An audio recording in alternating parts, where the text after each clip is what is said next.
नमस्कार, मैं रफी और आप देख रहे हैं डीएनएन इंडिया। जवाहरलाल नेहरू अस्पताल में आधुनिक चिकित्सा तकनीक का उपयोग करते हुए वेना सील सर्जरी के जरिए वेरिकोज वेन्स का सफल उपचार किया गया। 54 वर्षीय मरीज के पैरों की फूली हुई नसों का बिना चीरफाड़ के ऑपरेशन किया गया, जिसके बाद मरीज पूरी तरह स्वस्थ है। जवाहरलाल नेहरू अस्पताल में आधुनिक चिकित्सा तकनीक का उपयोग करते हुए वेना सील सर्जरी के जरिए वेरिकोज वेन्स का सफल उपचार किया गया। 54 वर्षीय मरीज के पैरों की फूली हुई नसों का बिना चीरफाड़ के ऑपरेशन किया गया, जिसके बाद मरीज पूरी तरह स्वस्थ है। मेडिकल कॉलेज के principal doctor Anil Samaria, hospital superintendent doctor Arvind Khare, deputy superintendent doctor Amit Yadav ने बताया कि इस तकनीक से अजमेर संभाग में पहली बार ऑपरेशन किया गया है। सामान्यतः इस सर्जरी का खर्च करीब 5 लाख रुपए आता है, लेकिन इसे मां योजना के तहत निःशुल्क किया गया। पूरी प्रक्रिया करीब आधे घंटे में संपन्न हुई।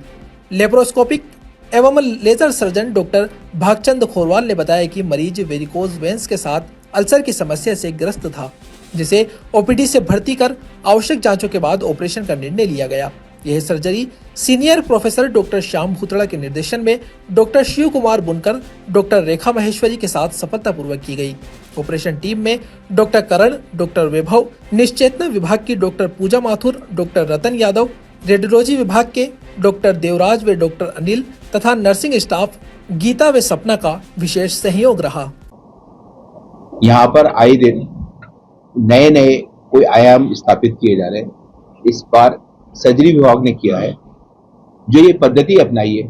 इस पद्धति से मरीज को नॉन इन्वेजिव टेक्निक बिना चीराफाड़ी के उसको वेरिकोज वेन जो होती है, जो कि वेन में डायलेटेड हो जाती है पूरे पाँव में, मरीज को दर्द होता है, चलने में बहुत तकलीफ होती है, उसको जो पुरानी जो पद्धतियां थी उन दोनों पद्धतियों को हटा करके एक विनोसील पद्धति अपनाई है और उस पद्धति से मरीज को बहुत फायदा हुआ और मरीज को इमीडिएटली उसको रिलीफ मिल गया और उसको डिस्चार्ज भी कर दिया गया मरीज को, और मरीज बहुत कंफर्टेबल है।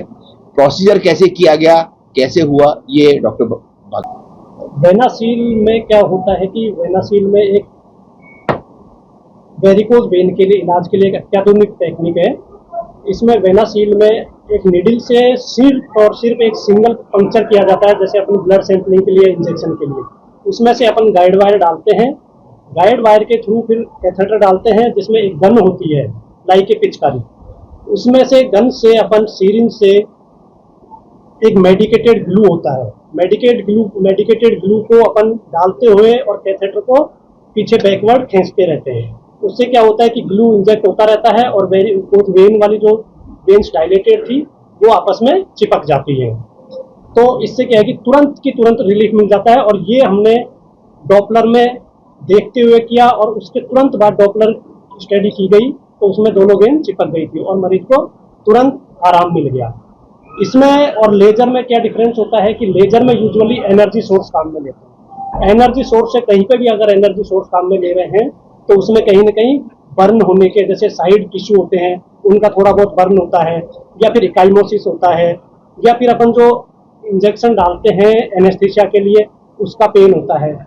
ये सारी चीजें इसमें वेनासील में, क्योंकि ग्लू डाल रहे हैं, कहीं पर कोई एनर्जी नहीं है, तो ये सारी चीजें उसमें साइड इफेक्ट नहीं होते हैं। और इसके अपन ने फिर वापस से 15 डेज बाद में डॉपलर की गई तो वेन अभी भी क्लोज्ड है। आगामी बारिश के मौसम को देखते हुए अजमेर नगर निगम ने नालों के चौड़ीकरण और सफाई का अभियान तेज कर दिया है। पिछले वर्ष जल भराव और नालों के ओवरफ्लो होने से उत्पन्न समस्या को ध्यान में रखते हुए इस बार पहले से ही व्यापक तैयारियां की जा रही हैं। आगामी बारिश के मौसम को देखते हुए अजमेर नगर निगम ने नालों के चौड़ीकरण और सफाई का अभियान तेज कर दिया है। पिछले वर्ष जल भराव और नालों के ओवरफ्लो होने से उत्पन्न समस्या को ध्यान में रखते हुए इस बार पहले ही व्यापक तैयारियां की जा रही है।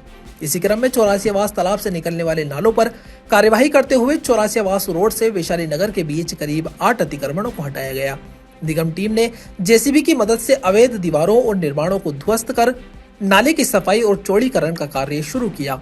नगर निगम के XEN रमेश चौधरी ने बताया कि लंबे समय से नाला निर्माण कार्य जारी है। कई लोगों ने स्वयं अतिक्रमण हटा लिए, लेकिन नोटिस के बावजूद नहीं हटाने वालों पर कार्यवाही करते हुए अवैध निर्माण हटाए गए हैं। उन्होंने कहा कि नाले को पक्का और चौड़ा करने का कार्य तेजी से किया जा रहा है, जिससे बारिश के दौरान जल भराव की समस्या से राहत मिल सके।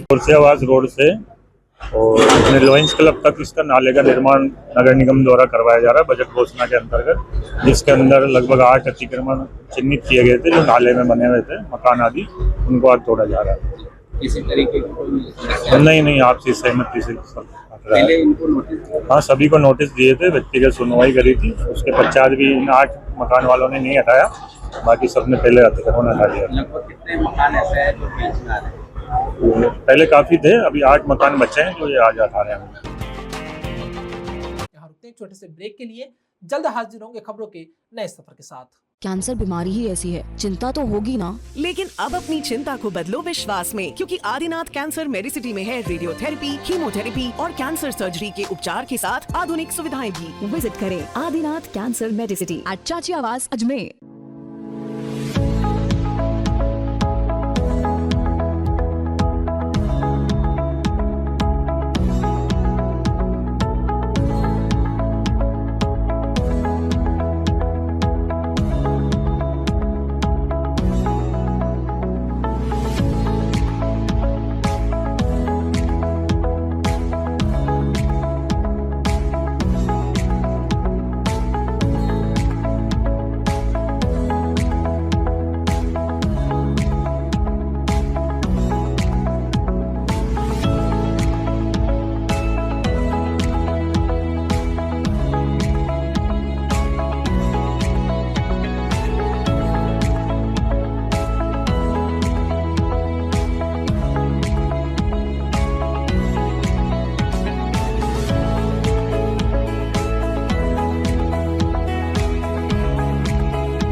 अजमेर के श्रीनगर रोड स्थित होटल दाता इन में लेखिका अलविरा फर्नांडिस की बहुप्रतीक्षित पुस्तक लव कम टू यू का भव्य लोकार्पण समारोह आयोजित किया गया। कार्यक्रम में साहित्यिक प्रेमियों, अतिथियों और गणमान्य नागरिकों की गरिमा में उपस्थित रही, जिससे आयोजन खास बन गया। अजमेर के श्रीनगर रोड स्थित होटल दाता इन में लेखिका एल्विरा फर्नांडिस की बहुप्रतीक्षित पुस्तक लव कम्स टू यू का भव्य लोकार्पण समारोह आयोजित किया गया। कार्यक्रम में मुख्य अतिथि के रूप में डॉक्टर अनंत भटनागर रहे। वहीं कार्यक्रम की विशिष्ट अतिथि आकांक्षा वर्मा व दीप्ति चिनारिया रही।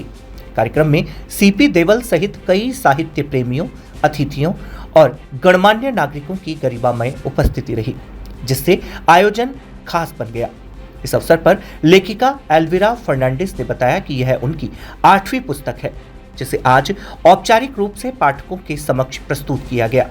उन्होंने कहा कि यह कृति वर्तमान समय की भावनाओं, रिश्तों और सामाजिक परिस्थितियों को ध्यान में रखकर लिखी गई है, जिसे पाठक खुद को कहानी से जुड़ा हुआ महसूस कर सकेंगे। कार्यक्रम के दौरान अतिथियों ने पुस्तक के विषय और लेखिका के लेखन की सराहना करते हुए इसे समकालीन साहित्य में एक महत्वपूर्ण योगदान बताया। पूरे आयोजन में साहित्यिक उत्साह और रचनात्मक ऊर्जा का माहौल देखने को मिला। नमस्ते, मेरा नाम एल्विरा फर्नांडिस है।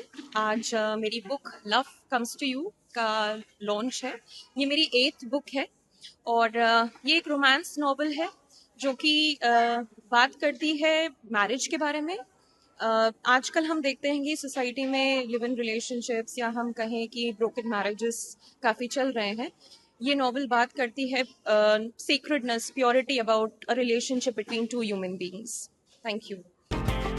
सीनियर सिटीजन सोसाइटी अजमेर की ओर से वरिष्ठ नागरिकों, राज्य कर्मचारियों, पेंशनरों और उनके आश्रितों ने राजस्थान सरकार स्वास्थ्य योजना को सुचारू रूप से संचालित करने और लंबित भुगतानों का निपटारा करने तथा योजना को बीमा कंपनियों को सौंपने के किसी भी प्रयास का विरोध करते हुए जिला प्रशासन को ज्ञापन सौंपा। सीनियर सिटीजन सोसाइटी अजमेर की ओर से वरिष्ठ नागरिकों, राज्य कर्मचारियों, पेंशनरों एवं उनके आश्रितों ने राजस्थान सरकार स्वास्थ्य योजना RGHS को सुचारू रूप से संचालित करने, लंबित भुगतानों का निपटान करने तथा योजना को बीमा कंपनियों को सौंपने के किसी भी प्रयास का विरोध करते हुए जिला प्रशासन को ज्ञापन सौंपा। महासचिव सुभाष दत्त शर्मा ने बताया कि पिछले करीब 1 माह से अजमेर शहर में अधिकृत निजी अस्पतालों द्वारा OPD, IPD सेवाएं बंद कर दी गई है तथा अधिकृत फार्मेसियों से कैशलेस दवा भी उपलब्ध नहीं हो रही है। इससे विशेष रूप से कैंसर, हृदय रोग, डायलिसिस, घुटना प्रत्यारोपण, डिमेंशिया और जैसी कई गंभीर बीमारियों से ग्रस्त वरिष्ठ नागरिकों को भारी परेशानी का सामना करना पड़ रहा है। उन्होंने कहा कि भीषण गर्मी में मरीजों को इलाज के लिए इधर उधर भटकना पड़ रहा है, जो अत्यंत चिंताजनक है। ज्ञापन में सरकार से आरजीएचएस योजना को तुरंत प्रभाव से सुचारू करने, बकाया भुगतान जल्द निपटाने और योजनाओं को बीमा मॉडल में बदलने के प्रयास को निरस्त करने की मांग की गई।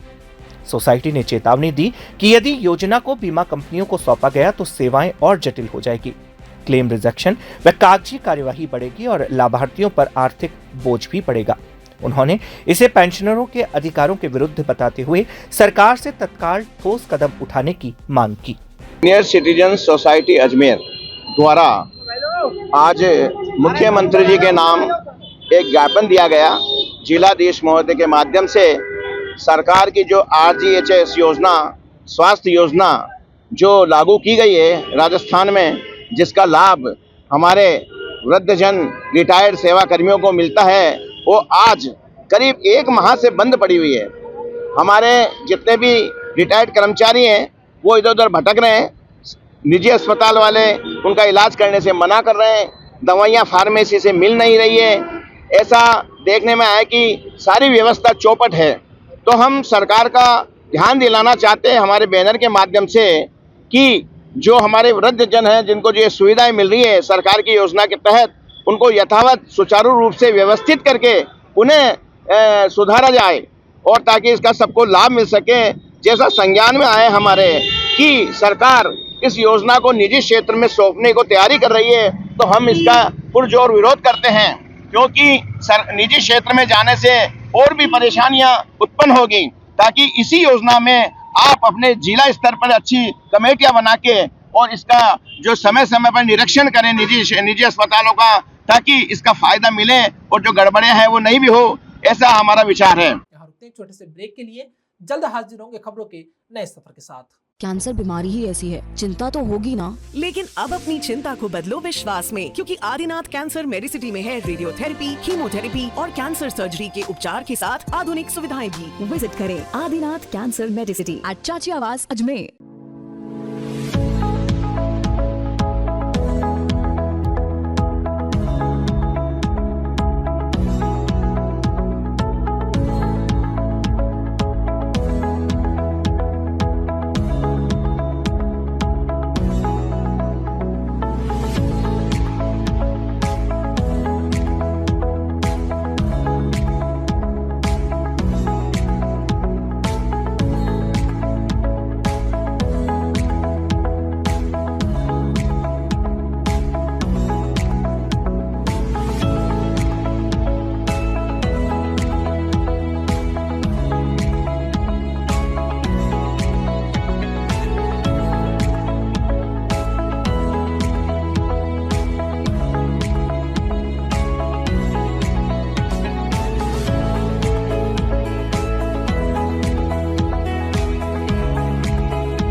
राजस्थान नर्सेज एसोसिएशन की जिला शाखा अजमेर द्वारा मुख्यमंत्री एवं स्वास्थ्य मंत्री के नाम जिला कलेक्टर को ज्ञापन सौंपकर प्रदेश में पृथक नर्सिंग निदेशालय की स्थापना की मांग उठाई। राजस्थान नर्सेज एसोसिएशन की जिला शाखा अजमेर द्वारा मुख्यमंत्री एवं स्वास्थ्य मंत्री के नाम जिला कलेक्टर को ज्ञापन सौंपकर प्रदेश में पृथक नर्सिंग निदेशालय की स्थापना की मांग उठाई गई। इस संबंध में जानकारी देते हुए एसोसिएशन के जिलाध्यक्ष चेतन प्रकाश मीणा ने बताया कि नर्सिंग सेवाएं स्वास्थ्य प्रणाली का अत्यंत महत्वपूर्ण और अभिन्न हिस्सा है। देश के सभी नर्सिंग अधिकारी एवं कर्मचारी दिन रात समर्पित भाव से मरीजों की सेवा में जुटे रहते हैं, जिससे स्वास्थ्य सेवाओं की गुणवत्ता सुनिश्चित होती है। उन्होंने कहा कि वर्तमान में नर्सिंग सेवाओं के सुचारू संचालन, प्रशासनिक मजबूती और प्रभावी प्रबंधन के लिए प्रदेश स्तर पर अलग अलग निदेशालय की स्थापना अत्यंत आवश्यक है। यह मांग पिछले करीब 15 वर्षों से विभिन्न नर्सिंग संगठनों द्वारा लगातार उठाई जा रही है। निदेशालय बनने से नर्सिंग सेवाओं के नियोजन, प्रशिक्षण, पदोन्नति, स्थानांतरण और कार्यप्रणाली में पारदर्शिता एवं दक्षता सुनिश्चित हो सकेगी। ज्ञापन में सरकार से आग्रह किया गया कि आगामी 12 मई अंतर्राष्ट्रीय नर्सेज दिवस के अवसर पर प्रदेश में नर्सिंग निदेशालय की स्थापना की घोषणा की जाए, ताकि नर्सिंग सेवाओं को सशक्त बनाया जा सके और स्वास्थ्य व्यवस्था को और अधिक प्रभावी बनाया जा सके। आज सर हम प्रदेश आह्वान पर राजस्थान नर्सेज एसोसिएशन के बैनर तले संपूर्ण राजस्थान में सभी जिलों, ब्लॉक और CSC PSC स्तर से माननीय मुख्यमंत्री और चिकित्सा मंत्री जी के नाम ज्ञापन देने आए हैं कि हमारे लिए अलग से नर्सिंग निदेशालय खोले। इससे समस्त नर्सेज की जितने भी समस्याएं हैं, DPC, APC, इसके अलावा प्रमोशन के रास्ते वो सारे खुल सके। इसके लिए पूरे प्रदेश स्तर से अलग अलग जगह से मुख्यमंत्री और चिकित्सा मंत्री को ज्ञापन देने आए। कलेक्टर महोदय ने आज सकारात्मक रुख रखते हुए और सरकार तक हमारी बात पहुंचाने के लिए आश्वस्त किया है कि हम समय पर ये आपकी मांग रखेंगे और 12 मई नर्सेज दिवस पर आपको ये तोहफा दिलाने की पूरी कोशिश करेंगे। तीर्थनगरी पुष्कर स्थित राधा कृष्ण मंदिर में अखिल भारतीय खटिक महासभा के तत्वावधान में राष्ट्रीय संत दुर्बलनाथ महाराज एवं स्वामी परमानंद भारती की प्रतिमा प्रतिष्ठा के पावन अवसर पर भव्य धार्मिक कार्यक्रम आयोजित किया गया। तीर्थनगरी पुष्कर स्थित राधा कृष्ण मंदिर में अखिल भारतीय खटीक महासभा के तत्वावधान में राष्ट्रीय संत दुर्लभनाथ महाराज एवं स्वामी परमानंद भारती की प्रतिमा प्रतिष्ठा के पावन अवसर पर भव्य धार्मिक कार्यक्रम आयोजित किया गया। पूरे आयोजन ने श्रद्धा, भक्ति और सामाजिक एकजुटता का अद्भुत संगम प्रस्तुत किया। कार्यक्रम की शुरुआत प्रातःकाल भव्य कलश यात्रा के साथ हुई। महिलाओं ने सिर पर कलश धारण कर मंगल गीतों के बीच मंदिर की परिक्रमा की, जिससे वातावरण भक्तिमय हो उठा। इसके पश्चात विधिवत हवन पूजन का आयोजन हुआ, जिसमें वैदिक मंत्रोच्चार के साथ आहुतियां दी गई। प्रतिमा प्रतिष्ठा के दौरान संतों की मूर्तियां विधि विधान से अभिषेक कर पूजा अर्चना की गई। अखिल भारतीय खटीक महासभा के महामंत्री विजय नागोरा ने बताया कि यह संपूर्ण आयोजन अध्यक्ष छीतरमल टेपण के नेतृत्व में सफलतापूर्वक संपन्न हुआ। उन्होंने बताया कि टेपण के कार्यकाल में समाज के विकास को नई दिशा मिली है। धर्मशाला की संख्या 2 से बढ़कर 5 होना उनके प्रयासों का प्रमाण है। समाज हित में किए गए उनके उल्लेखनीय कार्यों को देखते हुए समाज रत्न से सम्मानित किए जाने की मांग भी जोर पकड़ रही है, ताकि युवा पीढ़ी को प्रेरणा मिल सके। देखिए, अखिल भारतीय खटीक महासभा सकल 84 की ओर से जो हमारे शिरोमणि है समाज के परमानंद भारती, दुर्लभनाथ जी महाराज और आपके परमानंद जी भारती साहब, इनकी दोनों की जो महान संत रहे हैं समाज के, इनकी मूर्ति का अनावलोकन होना है।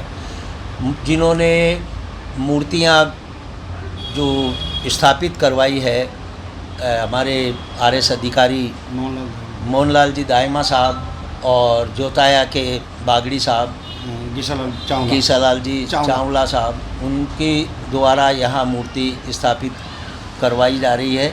और एक समारोह पूर्वक छीतरमल जी टेपण साहब जो अध्यक्ष है अखिल भारतीय खटीक महासभा सकल 84 जी के, उनके नेतृत्व में मूर्तियों की स्थापना हो रही है।